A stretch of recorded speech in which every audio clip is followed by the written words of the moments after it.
Chapter 10, which is about a Hemulan stamp collection, a swarm of grasshoppers, and a horrible tornado.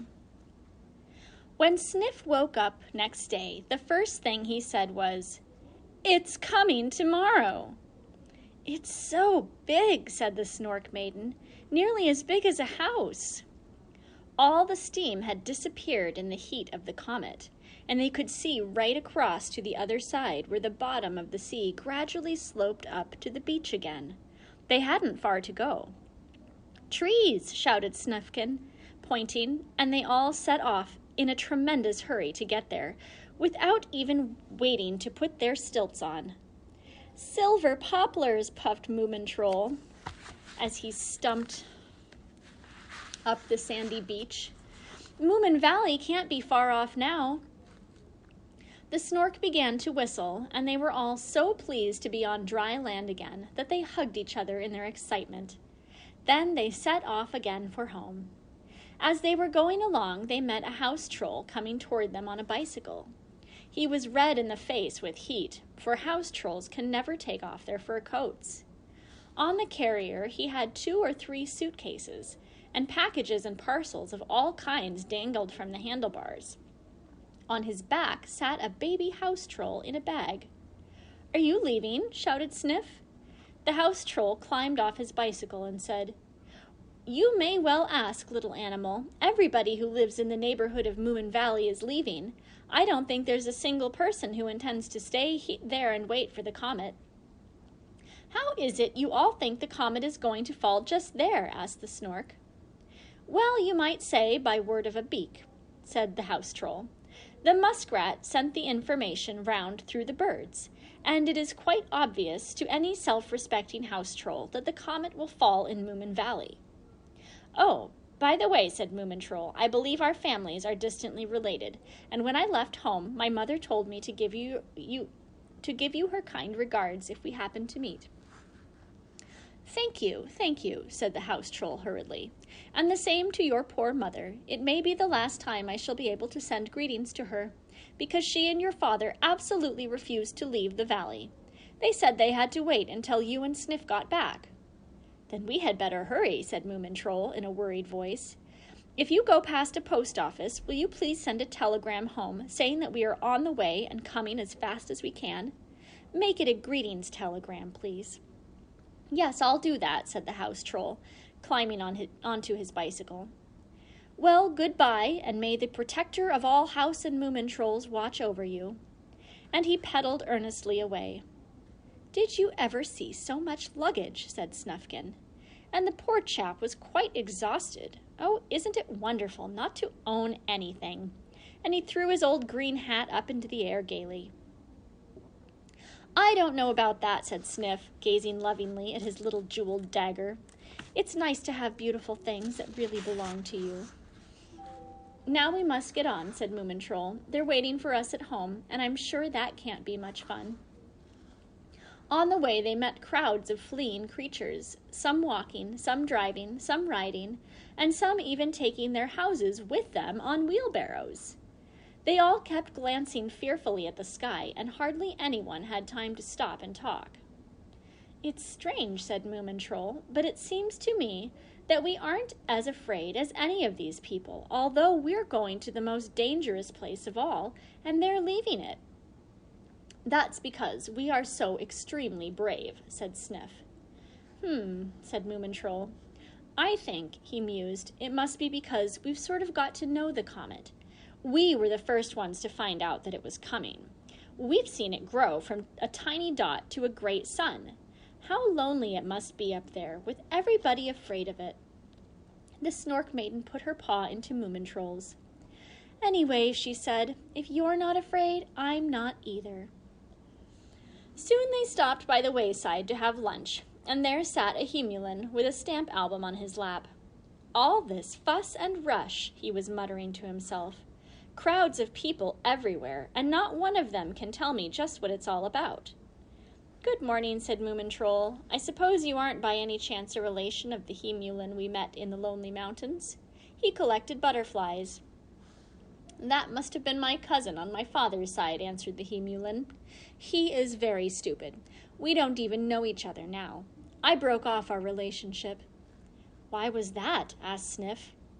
He had no interest in anything but his old butterflies, said the he-mulin. The earth could crack under his feet, and it wouldn't bother him. That's exactly what's going to happen now, said the Snork. To be precise, at 8:42 tomorrow evening. What? Said the he-mulin. Well, as I said, there has been a tremendous fuss going on here. I had been sorting my stamps for a whole week, and all my perforations, watermarks, and so on were in different piles, when what happens? Somebody goes off with the table I'm working on. Somebody else snatches the chair from under me. Then the very house disappears. And here I sit with my stamps in a complete muddle, and nobody has bothered to tell me what it's all about. Listen now, he-mule, said Snufkin slowly and clearly. It's about a comet that is going to collide with the Earth tomorrow. Collide? Said the he-mulin. Has that anything to do with stamp collecting? No, it hasn't, said Snufkin. It has to do with a comet, a wild star with a tail, and if it comes here, there won't be much of your stamp collection left. Heaven protect me, gasped the he-mulin, and with his somewhat illogical request, he gathered up his dress. A he-mulin always wears a dress. Nobody knows why. Perhaps they have never thought of trousers. And asked what he should do next. Come with us, said the Snork Maiden. We found a cave where both you and your stamp collection can hide. And that was how the he-mulin joined the party returning to Moomin Valley. Once they had to go back several miles to look for a rare stamp that had fluttered out of his album, and once he had a quarrel with a Snork, who insisted that it was a dispute, though anybody could see that it was a quarrel, about something that somebody had forgotten to do. But on the whole, they got on quite well with the he-mulin. They had left the country road long ago and reached a great wood of silver poplars and oaks, with a few plum trees dotted about, when Sniff stopped and listened. Can you hear anything? He asked. Very, very faintly they heard a whirring, buzzing sound. It came nearer and nearer until they were deafened by the roar. The Snork Maiden held Moomin Troll's paw very tightly. Look! Screamed Sniff. Suddenly the red sky was darkened by a cloud of flying creatures that first sank and then dived straight into the wood. It's a swarm of grasshoppers, cried the Snork. They all hid behind a stone and looked cautiously out at the wild green bandits that swarmed in their millions amongst the branches. Have the grasshoppers gone mad? Whispered the Snork Maiden. We will eat, chanted the nearest grasshopper. We are eating, sang another. We are eating, chorused all the other grasshoppers, who were gnawing, tearing, and biting at everything in sight. It makes me hungry to look at them, said the he-mulin. This is even worse than the last fuss. I do hope they don't eat stamp albums. Can any of you see that grasshopper musician who is drinking beer at the dance? Asked Snufkin. He was the tame meadow sort, answered the Snork. These are the wild Egyptian grasshoppers. It was quite fascinating to see how fast they ate. In a short while, the poor trees were naked. Not a leaf was left, not even a blade of grass. Moomin Troll sighed. I have heard that grasshoppers always ravage the country before any great catastrophe, he said. What's a catastrophe? Asked Sniff.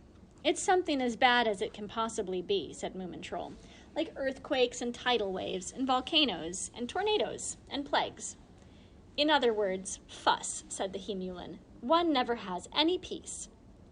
What was it like in Egypt? Squeaked Sniff to the nearest grasshopper. Oh, short rations, you know, he sang. But look out, little friends, beware of the great wind. We have eaten, sang all the grasshoppers, and with a burst of chirping and croaking, the whole swarm rose from the bare skeleton of the wood. What dreadful creatures! Exclaimed Snufkin, and the little procession trudged dejectedly on through the silent desolation that the grasshoppers had made. I'm thirsty, wailed the Snork Maiden. Aren't we nearly there yet? Snufkin, do play the higgledy-piggledy song. It's just how I feel. The mouth organ is broken, protested Snufkin. There are only a couple of notes that will play at all. Then let's have it with them, said the Snork Maiden, and Snufkin played. Hig, pig, path, wig, for, almost, on, little,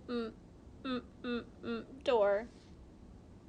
I don't think much of that, said the Hemulin, and they plodded on, their feet more tired than ever.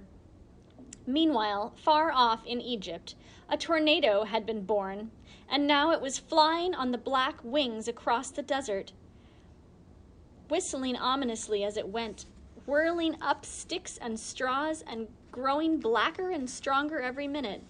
It began sweeping trees away and lifting the roots from the houses in its path. Then it threw itself across the sea, and climbing over the mountains, came at last to the place where the valley of the Moomins lay. Sniff, who had long ears, heard it first. It must be another swarm of grasshoppers, he said. They all raised their noses and listened. It's the storm this time, said the Snork Maiden, and she was right. It was the great storm the grasshopper had warned them about. The heralds of the tornado came howling through the bare tree trunks. They tore off Moomin Ch10's medal and blew it right into the top of a fir tree. They bowled Sniff over 4 times and tried to take Snufkin's hat away from him. The Hemulin clutched his stamp album, cursing and muttering, and the whole lot of them were blown through the wood and out onto an open moor. This ought to be arranged a little better, shouted the Snork. A fine wind like this and nothing to sail with. Nothing to sail in either, said Snufkin, which is more important. They crept down under the roots of a tree to discuss things. I made a glider when I was small, said Moomin Ch10. It flew very well. A balloon wouldn't be such a bad idea, said the Snork Maiden. I had a sausage one once, yellow. Just then a baby tornado dived under the tree roots and took hold of the Hemulin's stamp album, whirling it high up in the air. With a howl of anguish, he leapt to his feet and set off after his treasure. He staggered and fluttered, and the wind got under his wild skirt and carried him off over the heather. He flapped away like a great kite. The Snork looked thoughtfully after him and said, I think I've got an idea. Follow me, all of you. They found the Hemulin some distance away, sitting and moaning to himself, quite overcome with despair. Hemul, said the Snork, this is all a terrible catastrophe, but will you be kind enough to lend us your dress for a short time? We want to make a balloon out of it. Oh, my stamp collection, wailed the Hemulin. My life's work, my magnificent collection, rare, unique, irreplaceable, the best in the world. Listen, take off your dress for a minute, will you? Said the Snork. What? Said the Hemulin. Take off my dress? Yes, they all shouted. We want to make a balloon out of it. The Hemulin went red with anger. Here I sit in distress, he said, after a terrible accident caused only by your rotten old catastrophe, and now you want to take my dress? Listen, said the Snork, we'll save your stamp album if you'll only do what we say, but hurry up. This is only the beginning of the tornado, like a gale warning. When the real thing comes, it's safest to be up in the air. I don't care a straw about your tornado or your comet, shouted the Hemulin, who had worked himself up into a real rage. When it concerns my stamps. But he got no further, for they all threw themselves on top of him, and in a twinkling they had pulled his dress over his head. It was a very large dress with a frill round the bottom, which he had inherited from his aunt. They only had to tie up the neck and the armholes, and it made a perfect balloon. The Hemulin cursed and muttered fiercely, but nobody paid any attention to him, because away on the horizon they could see the real tornado approaching. It looked like a great spiral-shaped cloud, and it came whirling over the forest with a wild howling roar, rooting up the trees and throwing them down like matchsticks. "Hold on with all your might," shouted Moomin Troll, and they all caught hold of the frill on the Hemulin's dress and knotted their tails together for safety's sake. The tornado had arrived. For quite a long time they could neither hear nor see, but the Hemulin's dress lifted them up higher and higher and carried them over the moor, over the mountain tops and dried up lakes, on, and twilight came, and then darkness, before the tornado lost its breath and died. At last they came to rest, and found the balloon had hitched itself up in a tall plum tree. "Well, strike me pink," exclaimed Moomin Troll. "Are you all still here?" "I'm here," said the Hemulin, "and I wish to point out now, before anything else happens, that I will not join in these childish games in future. If you will fool about like this, you must do it without me." This time they all felt too exhausted to start explaining everything to the Hemulin again. "I'm still here, and I've got my looking-glass too," said the Snork Maiden. "And I've got my hat," said Snufkin, "and the mouth-organ." "But my exercise book might be anywhere," said the Snork miserably, "and I had written down everything that has to be done when a comet comes. Now what are we going to do?" "Well, never mind that now," said Moomin Troll. "Where's Sniff?" "Here," piped a feeble voice. "If it really is me, and not some poor bit of wreckage left over by the storm." "It's you, all right," said the Hemulin. "I'd know your squeak anywhere, and perhaps I could have my dress back now." "Why, certainly," said Moomin Troll, "and thank you for the loan of it."